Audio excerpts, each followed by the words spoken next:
Hello friends, जय जगन्नाथ।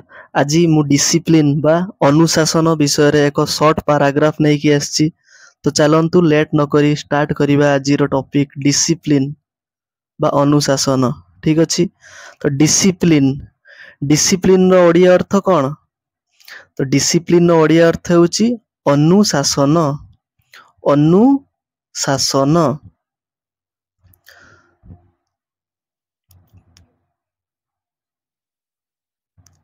तो आम लाइफ रे डिसिप्लिन निहाती रहिबा दरकार। तो डिसिप्लिन रो अर्थ होछि अनुशासन। अनुशासन। तो discipline is one such trait. One माने एको, सच ट्रेट एक एपरी गुण। सच र अर्थ ताले कोन ना एपरी। तो डिसिप्लिन होछि एपरी एक गुण। ठीक अछि। ट्रेट र अर्थ कोन ना गुण। दैट एपरी एक गुण जे, तो दैट र अर्थ जे। ठीक अछि। That requires a set of rules. Requires माने दरकार करे बा आवश्यक करे। कौन आवश्यक करे ना ए सेट ऑफ रूल्स। तो रिक्वायर्स अर्थ होछि आवश्यक करे बा दरकार करे। ठीक अछि। ए सेट ऑफ रूल्स माने रूल्स रो एक सेट। रूल्स माने कौन ना नियमावली बा नियम, नियम मान। ठीक अछि। तो किछि नियम रो गोटे सेट ହେଲା ପରେ डिसिप्लिन आसे लाइफ रे। तो कौन कौन सेटा?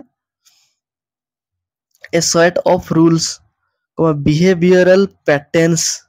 बिहेवियरल पैटर्न्स माने कौन ना आचरण प्रणाली। आचरण प्रणाली। ठीक अछि। तो discipline is one such trait that requires a set of rules, behavioural patterns माने आचरण प्रणाली, एंड एवं पैराडाइम। पैराडाइम रो अर्थ कोन? दृष्टिकोण बा धारणा। तो पैराडाइम रो अर्थ होछि दृष्टिकोण बा धारणा। ठीक अछि। तो ए सेंटेंस रो अर्थ होछि, तो ए सेंटेंस रो अर्थ कोन? तो यार अर्थ होछि अनुशासन एक एमिति गुण जहा कि नियमर समूह, आचरण प्रणाली और दृष्टिकोणर आवश्यक करे। ठीक अछि।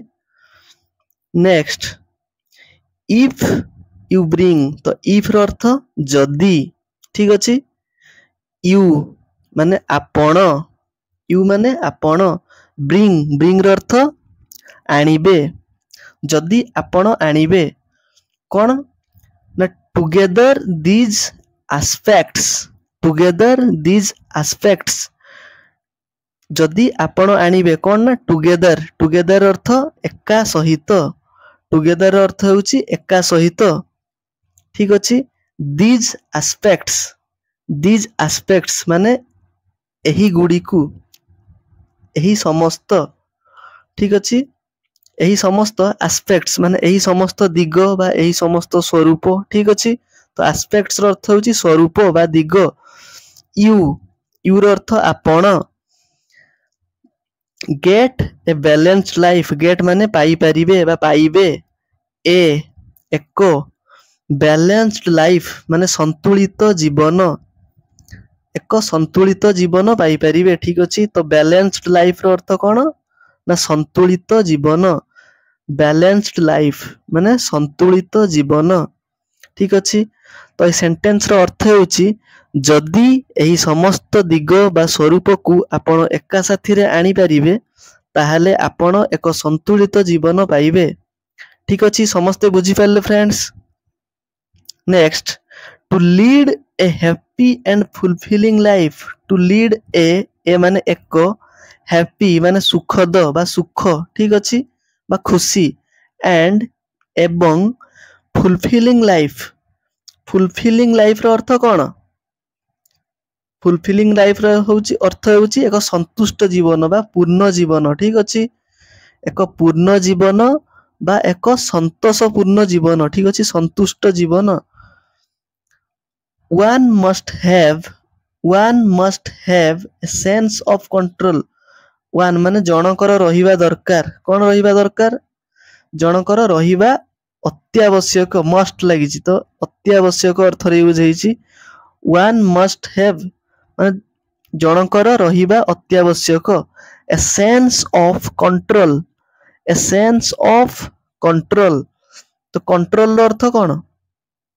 ନିୟନ୍ତ୍ରଣ। ଠିକ ଅଛି, ଯେମିତି ଗାଡିକୁ ନିୟନ୍ତ୍ରଣ ରଖିବା ଅଛି, ସେମିତି ଆମର ବି କିଛି ଜିନିଷ ଉପରେ ନିୟନ୍ତ୍ରଣ ରଖିବା ନିହାତି ଦରକାର। ତ କଣ୍ଟ୍ରୋଲର ଅର୍ଥ ହଉଛି ନିୟନ୍ତ୍ରଣ। କାହା ଉପରେ ନିୟନ୍ତ୍ରଣ ରଖିବା ଉଚିତ? Over their actions and emotions, over their actions.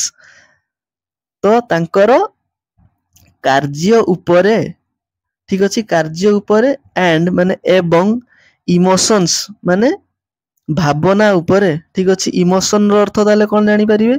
ନା ଭାବନା। ତ ଭାବନା ଉପରେ ବି ନିୟନ୍ତ୍ରଣ ରଖିବା ଦରକାର। ଠିକ ଅଛି, ଭାବନା ଗୁଡ଼ିକ ଉପରେ। ତ ଏ ସେଣ୍ଟେନ୍ସର ଅର୍ଥ ହେଉଛି ଏକ ସୁଖଦ ଏବଂ ସନ୍ତୁଷ୍ଟ ବା ପୂର୍ଣ୍ଣ ଜୀବନ ଯାପନ ପାଇଁ ନିଜର କାର୍ଯ୍ୟ ଓ ଭାବନା ଉପରେ ନିୟନ୍ତ୍ରଣ ରଖିବା ଦରକାର, ଅତ୍ୟାବଶ୍ୟକ। ତ ଆଜିର ଯୋଉ ଟପିକ ଥିଲା ଡିସିପ୍ଲିନ, ଯାହାର ଅର୍ଥ ହେଉଛି ଅନୁଶାସନ। ତ ସମସ୍ତେ ତାଙ୍କ ଲାଇଫରେ ଅନୁଶାସନରେ ରହିବା ଦରକାର। Thank you. ଜୟ Jagannath friends. Like, share and subscribe to the channel.